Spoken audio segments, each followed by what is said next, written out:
नमस्कार, एक बार फिर से मैं आप सभी के सामने उपस्थित हूँ बेहद महत्वपूर्ण टॉपिक के साथ। और अगर मैं आपसे ये कहूँ कि आपने अपने फ़ोन का सिम निकाल लिया है तो आपके सारे ऐप फ़ोन के साथ ही बंद हो जाएंगे। यानी कि अभी तक आप सिम निकालते थे तो सिर्फ फ़ोन ऑफ होता था ना, ऐप वगैरह वैसे ही रहते थे, वो ना ही उनके आपका पूरा डेटा इरेज होता था, ना ही ऐसा कुछ होता था, वाईफाई से चला सकते थे उसको नॉर्मल ऐसे बिना किसी मतलब फर्दर प्रॉब्लम्स के। लेकिन अब अगर आप क्या करोगे, सिम निकालते हो, ठीक है, अगर आपने सिम निकाल लिया है पूरी तरीके से, तो व्हाट्सएप, फेसबुक, इंस्टा सब आपका स्वतः ही अनस्टॉल एक तरीके से वर्क करना पूरी तरीके से बंद कर देगा। और इसी को कहा जाता है सिम बाइंडिंग, ठीक है। ताकि कई बार क्या होता था कि लोग, आप अगर फोन चोरी हुआ है, उन्होंने सिम निकाला और ये ऐप्स हैं इसका मिसयूज कर रहे हैं या चैट्स वगैरह का मिसयूज कर लेते थे, तो अब ये ऐसा नहीं हो पाएगा। तो चलिए इसी को समझते हैं कि सिम बाइंडिंग क्या होता है जो आपका लागू होगा। तो सिम निकालते ही आपका व्हाट्सएप और दूसरे जो मैसेजिंग ऐप्स हैं ये सब बंद हो जाएंगे। तो सिम बाइंडिंग एक सुरक्षा नियम है जिसमें मैसेजिंग ऐप्स जैसे कि व्हाट्सएप, टेलीग्राम, सिग्नल, स्नैपचैट, इस तरीके के सभी जो भी ऐप्स होते हैं व्हाट्सएप वाले, ये यूजर के सिम निकालते ही आपके पूरी तरीके से अकाउंट रजिस्टर ही खत्म हो जाएगा। तो ये अकाउंट रजिस्टर होता है आपका सिम के साथ। जैसे ही सिम निकाला, डीएक्टिवेट, सब डीएक्टिवेट हो जाएंगे।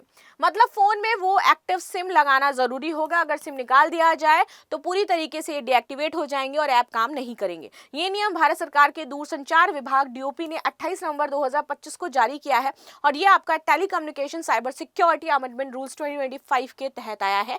ऐप कंपनियों को 90 दिन का समय दे रहे हैं कि भैया 90 दिन का समय है, इसको लागू कर लो कि जैसे ही सिम निकालोगे सारे ऐप डीएक्टिवेट हो जाएंगे।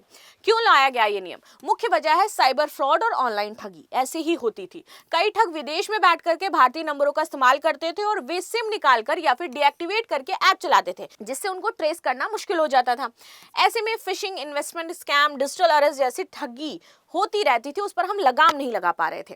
टेलीकॉम कंपनियां जैसे कि जियो और अलर्ट इसका समर्थन कर रही हैं और कहती हैं कि इससे जो ट्रेसेबिलिटी है वो बढ़ जाएगी, कि कोई अब कहीं से भी अपराध करे पता चल सकता है।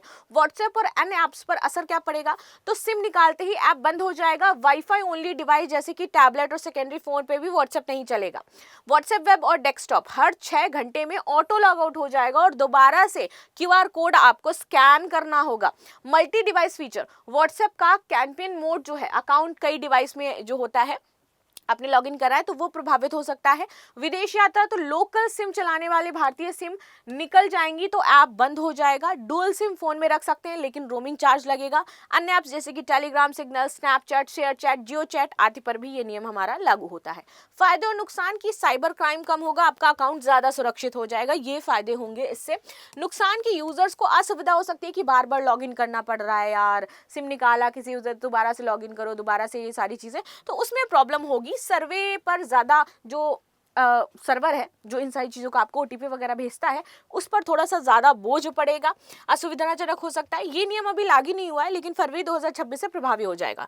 तो अगर आप व्हाट्सएप बहुत इस्तेमाल करते हैं तो शायद आपके लिए ज़्यादा बेहतर होगा। सिम बाइंडिंग के कुछ कानूनी पहलू हैं जो आपके डीओपी संचार द्वारा जारी किए गए हैं कि हम साइबर फ्रॉड को रोक सकें, उनको हम समझेंगे। सबसे पहले मुख्य कानून टेलीकॉम कम्युनिकेशन जो एक्ट है 2023, इसकी धारा 52V के तहत शक्तियां प्राप्त करता है। नियम क्या हो जाते हैं यहाँ पर कि भैया अधिसूचना जारी की गई है telecom communication act amendment rules 2025 के तहत, उसके अनुरूप है यहाँ पर। तो गजट नोटिफिकेशन आई है। इन नियमों में टेलीकम्युनिकेशन आइडेंटिफायर यूजर एंटिटीज की परिभाषा जोड़ी गई है, जिसमें मैसेजिंग एप्स शामिल हैं जो मोबाइल नंबर को यूजर आइडेंटिफिकेशन के लिए इस्तेमाल करते हैं। निर्देश है कि भैया 28 नवंबर से काम किया जाएगा। साइबर फ्रॉड को रोकने के लिए 50 लाख तक जुर्माना है अगर ऐसा कुछ भी किया जाता है। 90 दिनों में सिम बाइंडिंग हमारी लागू हो जाएगी। छूट तो ओवर रीच का आरोप है, प्राइवेसी चिंताएं लोगों को यहाँ पर बहुत ज्यादा लग रही हैं। संभावित कोर्ट केस, ओटीटी कंपनियां, इंडस्ट्री जो बॉडी है ये कानूनी चुनौती दे सकती है कि भैया हम लोग बार बार ये नहीं करेंगे।